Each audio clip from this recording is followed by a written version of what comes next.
The c.o.r.o.n.avirus outbreak has exposed the EU's vulnerability to tackle unexpected crises as member states adopt their own agendas which go against the European solidarity framework it prides itself on.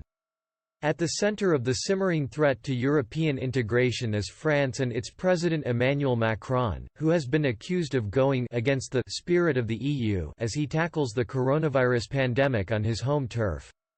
European officials have raised concerns after Mr. Macron made the shock decision to ban the export of surgical masks and other medical supplies to its EU partners as COVID-19 continues to spread across the continent.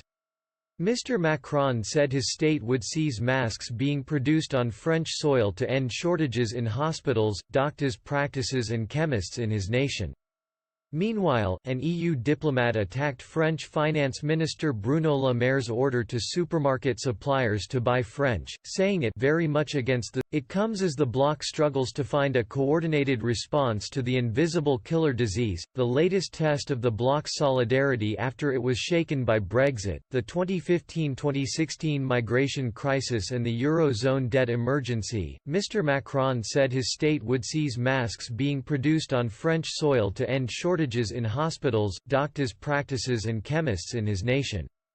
Meanwhile, an EU diplomat attacked French Finance Minister Bruno Le Maire's order to supermarket suppliers to buy French, saying it very much against the spirit of the EU, according to the Irish Times.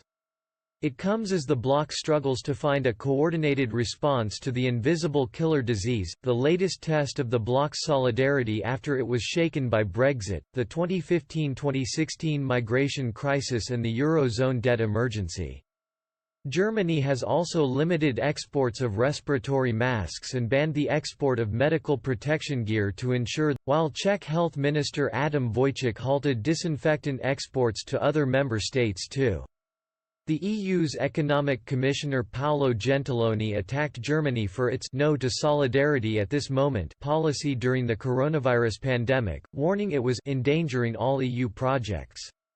His comments come after German Chancellor Angela Merkel joined a group of leading EU member states in rejecting proposals for further common fiscal measures aimed at helping states badly affected by the coronavirus pandemic. Mr. Gentiloni urged Berlin to act immediately to support fellow member states amid the growing risk of a global recession sparked by the pandemic.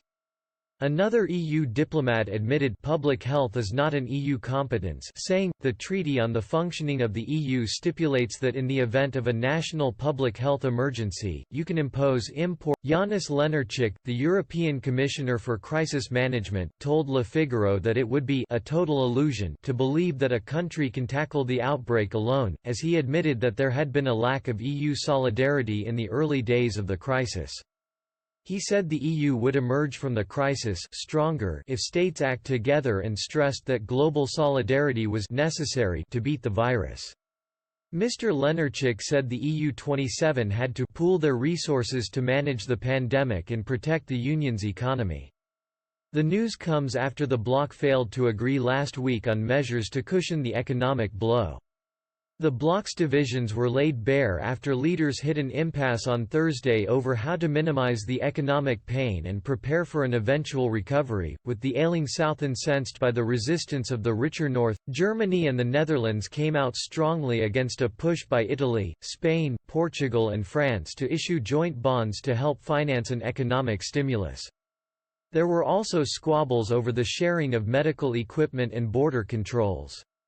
In Austria, Chancellor Sebastian Kurz hit out at the double standards within the bloc after his country was slowed in efforts to secure face masks from Germany while other capitals criticized Vienna's own controls on the Italian border. Mr. Kurz told the Kronenzeitung newspaper, "After the crisis is over, there will have to be tough discussions within the EU.